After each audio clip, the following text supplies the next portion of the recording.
আমি আজকে তোমাদের জন্য আবার নতুন একটা ভিডিও নিয়ে চলে এসেছি। তো আগেও একটা গতকাল একটা ভিডিও আপলোড করেছি ঠিক এরকমই ফরম্যাটে। ওকে, তো যদি ভিডিওটা ভালো লেগে থাকে, যদি তোমাদের কোনো উপকার হয়ে থাকে, তো অবশ্যই চ্যানেলটাকে সাবস্ক্রাইব করো, ভিডিওটাকে লাইক করো, শেয়ার করো। ওকে, তো আর 25টা দিন মতো আছে এক্সামে, মন দিয়ে পড়াশোনা করো।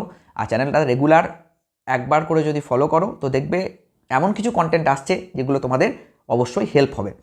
তো চলো শুরু করা যাক। প্রথম প্রশ্ন, ভবিষ্যতে পৃথিবীর বৃহত্তম শক্তির উৎস কী? তো উত্তর হয়ে যাবে সূর্য। সূর্য হচ্ছে ভবিষ্যতে বৃহত্তম শক্তির উৎস। আচ্ছা, এর 1 নম্বর কোশ্চেন গেল। দাঁড়াও আমি একটু পেজ ফরম্যাটটাকে চেঞ্জ করে নিই। ওকে, ডান। চলো নেক্সট। বায়ুমণ্ডলে ড্যাশ স্তরের নিচের অংশ আয়নমণ্ডল নামে পরিচিত। তো বায়ুমণ্ডলের থার্মোস্ফিয়ার স্তরের যে নিচের অংশ সেটা আয়নমণ্ডল নামে পরিচিত।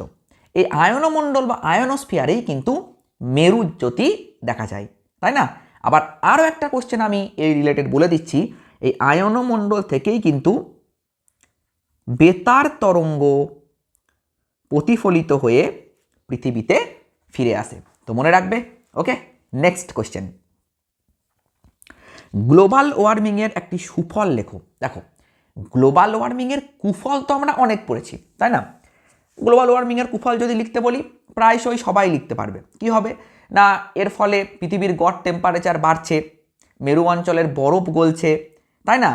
ভবিষ্যতে সুনামি, তাই না, বান বন্যা এগুলো হবে, ঠিক আছে, বাড়তে থাকবে, ঠিক কি না? তো এইগুলো হচ্ছে গ্লোবাল ওয়ার্মিংয়ের একটা কুফল। কিন্তু যদি বলে সুফল কি, তখন কিন্তু এইটা লিখতে হবে। শীত প্রধান যেমন আর্কটিক, আন্টার্কটিক, সাইবেরিয়া ইত্যাদি দেশে উদ্ভিদেরা বেঁচে থাকতে পারে কিন্তু গ্লোবাল ওয়ার্মিংয়ের জন্যই। ওকে, তো মনে রেখো। হ্যাঁ, নেক্সট কোয়েশ্চেন। নিচের বিবৃতিটি সত্য না মিথ্যা লেখো।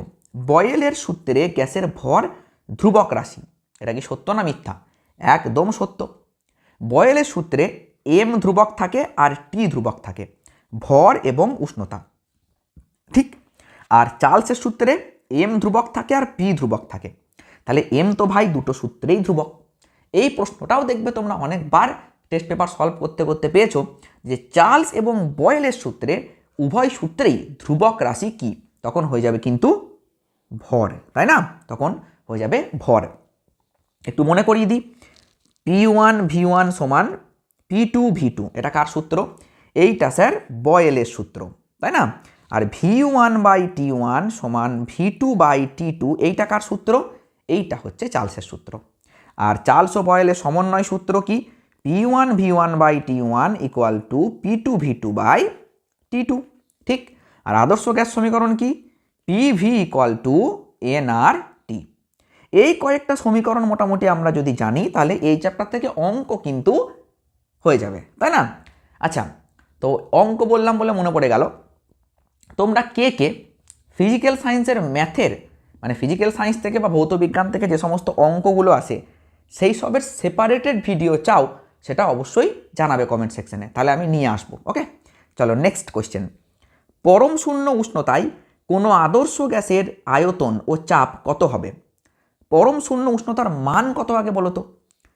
0 কেলভিন স্যার, বা -273 ডিগ্রি সেন্টিগ্রেড। তো এই উষ্ণতায় কোনো আদর্শ গ্যাসের আয়তন ও চাপ উভয়ই শূন্য হয়ে যাবে, তাই না? শূন্য হয়ে যাবে। Next question. গ্যাসের আয়তন গুণাঙ্কের ক্ষেত্রে ধ্রুবক রাশি কি কি? তো গ্যাসের আয়তন গুণাঙ্কের ক্ষেত্রে ধ্রুবক রাশি গ্যাসের ভর ও গ্যাসের চাপ। গ্যাসের ভর ও গ্যাসের চাপ মনে রাখবে, ইম্পর্টেন্ট কোয়েশ্চেন। পরের প্রশ্ন, শূন্য স্থানে তাপ পরিবাহিতাঙ্কের মান কত? শূন্য স্থানের মধ্যে দিয়ে তো তাপ যেতে পারবে না বাবা, তাহলে শূন্য স্থানে তাপ পরিবাহিতাঙ্কের মান হচ্ছে 0, ঠিক আছে। মিউ এর মান কি 1 থেকে কম হতে পারে? দেখো, এটা জানতে গেলে আগে তোমাকে বুঝতে হবে কি বলতে চাইছে। দেখো, mu is equals to C/V। Sir C কি? আলোর বেগ। আলোর বেগ কিন্তু বায়ু মাধ্যমে। কোন মাধ্যমে? বায়ু মাধ্যমে। আর এইটাও আলোর বেগ, কিন্তু যে মাধ্যমের প্রতিসারাঙ্ক সেই মাধ্যমে। আচ্ছা আমাকে একটা কথা বলো তো, সব থেকে বেগ বেশি কার? আলোর। কোন মাধ্যমে? বায়ু মাধ্যমে। তাহলে বায়ু মাধ্যমের বেগ সব সময় বেশি, C always greater than V. তাহলে তুমি কোনো একটা বড় সংখ্যাকে ছোট সংখ্যা দিয়ে ভাগ করছো, সেই মানটা কোনো সময় কি একের থেকে কম হবে? হবে না, সব সময় একের থেকে বেশি হবে। তাহলে মিউ এর মানও একের থেকে কম হতে পারে না। কারণটা বোঝা গেল, আর কিন্তু ভুলবে না। ওকে, নেক্সট কোয়েশ্চেন। অবতল লেন্স ও উত্তল লেন্সের মধ্যে কোনটিকে অপসারী লেন্স বলা হয়? অবতল লেন্সকে আমরা বলবো অপসারী লেন্স। কেন স্যার অপসারী লেন্স বলা হয়? দেখো বাবু কেন বলা হয় বলছি। আচ্ছা আমি একটা অবতল লেন্স আগে আঁকবো। সরি, এক মিনিট। আচ্ছা এটাকে তাড়াতে হবে, দাঁড়াও। ওকে ডান। দেখো আমি আগে একটা অবতল লেন্স আঁকবো।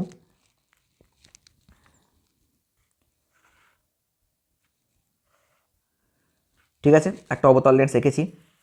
প্রধান অক্ষ নিলাম, আলোক রশ্মি আমি এইদিকে পাঠাচ্ছি। ঠিক, আলোক রশ্মি পাঠানোর পরে সমান্তরাল আলোক রশ্মি কী হবে গো?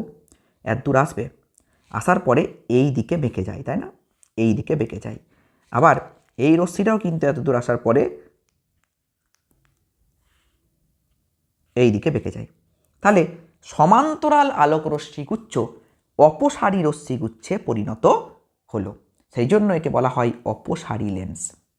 মনে রেখো। নেক্সট কোশ্চেন দেখো, নাইক্রোম তারের একটি ব্যবহার লেখো। সবাই পারবে এটা, মোটামুটি যারা পড়াশোনা করেছে সবাই পারবে। বৈদ্যুতিক ইস্ত্রি, বৈদ্যুতিক হিটারে নাইক্রোম তার ব্যবহার করা হয়।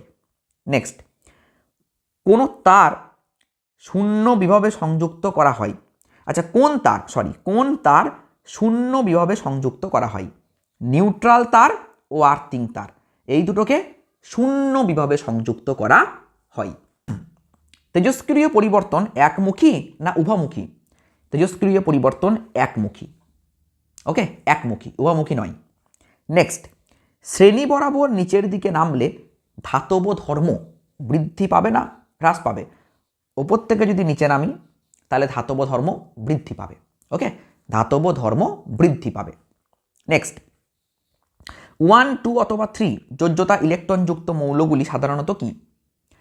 আচ্ছা একটা কথা বলো আমাকে, যার যোজ্যতা 1 তার মানে শেষ কক্ষপাতে একটা ইলেকট্রন আছে, যার 2 তার দুটো ইলেকট্রন আছে, যার 3 তার তিনটে ইলেকট্রন আছে।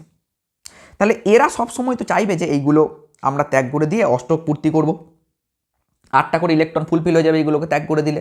তাহলে ইলেকট্রন ত্যাগ করতে চাইছে মানে এ ধাতু, তাহলে এরা সবাই ধাতু। ঠিক আছে, সাধারণভাবে। নেক্সট, দুটি অধাতুর মধ্যে সাধারণত কি ধরনের বন্ধন দেখা যায়? সমযোজী বন্ধন দেখা যায়। দুটি অধাতুর মধ্যে সমযোজী বন্ধন দেখা যায়। নেক্সট, সিলভার প্লেটিংয়ে ব্যবহৃত তড়িৎ বিশ্লেষ্যটির নাম কি? Potassium argento cyanide. দেখো এই যে পটাশিয়াম আর্জেন্টো সায়ানাইডের জলীয় দ্রবণ সিলভার প্লেটিংয়ে ব্যবহার করা হয়, মানে কি কোনো জিনিসের ওপর সিলভারের প্রলেপ দিতে। ওকে, এই সংকেতটা কিন্তু অবশ্যই মনে রেখো। নেক্সট, H3O+ এর নাম লেখো। হাইড্রোনিয়াম বা হাইড্রক্সোনিয়াম আয়ন। H3O+ এর নাম হাইড্রোনিয়াম বা হাইড্রক্সোনিয়াম আয়ন। ওকে, দেখবে একটা কোশ্চেন দেয় যে HCl এটা সমযোজী যৌগ হওয়া সত্ত্বেও এর জলীয় দ্রবণ তড়িৎ পরিবহন করে কেন? তো কি বলবে? দেখো HCl জলীয় দ্রবণে এই হাইড্রক্সোনিয়াম আয়ন দেয়। ঠিক আছে, ক্ষারযুক্ত জলের তড়িৎ বিশ্লেষণে কি উৎপন্ন হয়? ক্যাথোডে হাইড্রোজেন গ্যাস এবং অ্যানোডে অক্সিজেন গ্যাস উৎপন্ন হয়। যদি ক্ষারযুক্ত জলের তড়িৎ বিশ্লেষণ করা হয় তাহলে এটা হবে। নেক্সট, কোন পদ্ধতিতে SO3 থেকে H2SO4 উৎপন্ন করা হয়? স্পর্শ পদ্ধতিতে। স্পর্শ পদ্ধতির শর্ত এবং ধাপ খুব ইম্পর্টেন্ট, অবশ্যই ভালো করে পড়ে রাখবে। স্পর্শ পদ্ধতির শর্ত এবং প্রতিটি ধাপ। ওকে, নেক্সট, নাইট্রোলিম সার কিভাবে তৈরি হয়? ভাইটাল কোশ্চেন ভাই। 1100 ডিগ্রি সেন্টিগ্রেড তাপমাত্রায় উত্তপ্ত ক্যালসিয়াম কার্বাইডের ওপর দিয়ে নাইট্রোজেন গ্যাস চালনা করলে ক্যালসিয়াম সায়ানামাইড ও কার্বনের ধূসর মিশ্রণ বা নাইট্রোলিম উৎপন্ন হয়। ওকে, তো নাইট্রোলিম, এইটা হচ্ছে নাইট্রোলিম, CaNCN + C2। তাহলে একদম গল্পের মতো করে পড়ে রাখো যে 1100 ডিগ্রি সেন্টিগ্রেড তাপমাত্রায় উত্তপ্ত ক্যালসিয়াম কার্বাইডের ওপর দিয়ে নাইট্রোজেন গ্যাস চালনা করলে ক্যালসিয়াম সায়ানামাইড ও কার্বনের ধূসর মিশ্রণ বা নাইট্রোলিম উৎপন্ন হয়। নেক্সট, নাইট্রোলিমের একটি উপাদান কার্বন, অপরটি কি? অপরটি হচ্ছে ক্যালসিয়াম সায়ানামাইড। ওকে, ক্যালসিয়াম সায়ানামাইড, কারণ তুমি তো একটু আগেই দেখলে, এই দেখো কার্বন আর ক্যালসিয়াম সায়ানামাইড। আচ্ছা, নাইট্রোলিম কি কাজে ব্যবহার করা হয় বলো তো? সার হিসেবে ব্যবহার করা হয় নাইট্রোলিম। ওকে, নেক্সট, আচ্ছা এটা হলো ইলেকট্রন সংকর ধাতুটি কি কি দিয়ে তৈরি? দেখো এইটা অনেকেই ভালো করে পড়ে না, কিন্তু কোশ্চেনটা ইম্পর্টেন্ট। ম্যাগনেসিয়াম এবং জিঙ্ক, ম্যাগনেসিয়াম থাকে 95% আর জিঙ্ক থাকে 5%। এই দুটো ধাতু নিয়ে কিন্তু ইলেকট্রন সংকর ধাতুটি তৈরি। ম্যাগনেসিয়াম এবং জিঙ্ক, মনে রাখবে ম্যাগনেসিয়াম এবং জিঙ্ক। আলোকবাজি প্রস্তুতিতে কোন ধাতু ব্যবহার করা হয়? ম্যাগনেসিয়াম ধাতু ব্যবহার করা হয় আলোকবাজি প্রস্তুতিতে।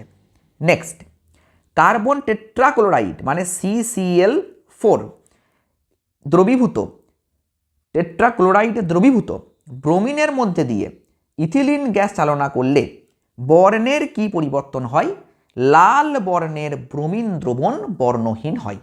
ওকে, লাল বর্ণের ব্রোমিন দ্রবণ বর্ণহীন হয়, ইম্পর্টেন্ট, মনে রেখো। নেক্সট, পলিপ্রোপিলিন এর ব্যবহার উল্লেখ করো। মগ ও জলের বোতল তৈরিতে পলিপ্রোপিলিন ব্যবহার করা হয়। নেক্সট, কোন অ্যালকেনের, আচ্ছা কোনো অ্যালকেনের একটি অণুতে 8টি হাইড্রোজেন পরমাণু থাকলে কার্বন পরমাণুর সংখ্যা কত? দেখো ভাই, এই কোশ্চেনটা তোমাদের পড়ে অনেকের মনে হতে পারে কঠিন। এই ধরনের কোশ্চেন থেকে না ঘাবড়ে যাবে না, কি বলতে চেয়েছে ভালো করে বুঝবে। একটা অ্যালকেন, অ্যালকেন মানে কি সিঙ্গেল বন্ড থাকবে, কার্বন কার্বন, ঠিক তো? তাহলে কার্বন কার্বন সিঙ্গেল বন্ড।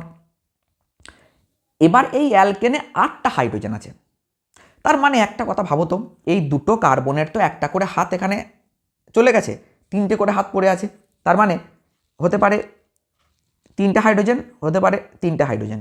তাহলে কটা হাইড্রোজেন হলো? 6টা। তাহলে 8টা তো স্যার হচ্ছে না, তাহলে আরও একটা কার্বন নিশ্চয়ই লাগবে।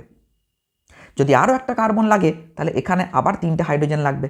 তাহলে দেখো 8টা হয়েছে, 1 2 3 4 5 6 7 8, ব্যাস হয়ে গেল C3H8। ঠিক আছে, আর এর নাম কি? 3টে কার্বন স্যার, তাহলে হবে প্রোপেন। ওকে, নেক্সট, তড়িৎ বিশ্লেষণে শক্তির রূপান্তর কীরকম হয়? তড়িৎ শক্তি থেকে রাসায়নিক শক্তিতে রূপান্তরিত হয়। ওকে, তড়িৎ বিশ্লেষণে তড়িৎ শক্তি থেকে রাসায়নিক শক্তিতে রূপান্তরিত হয়। নেক্সট, ওলিয়ামের রাসায়নিক নাম কি? দেখো সংকেত তো সবাই জানো, H2S2O7, রাসায়নিক নাম পাইরোসালফিউরিক অ্যাসিড, পাইরোসালফিউরিক অ্যাসিড, মনে রেখো, ইম্পর্টেন্ট কোশ্চেন। নেক্সট, লাইকার অ্যামোনিয়ার আপেক্ষিক গুরুত্ব কত? লাইকার অ্যামোনিয়ার আপেক্ষিক গুরুত্ব 0.88। ওকে, 0.88 লাইকার অ্যামোনিয়ার আপেক্ষিক গুরুত্ব। আজকের সেশনটা আমাদের এখানেই শেষ, দেখা হবে পরের ভিডিওতে। ওকে।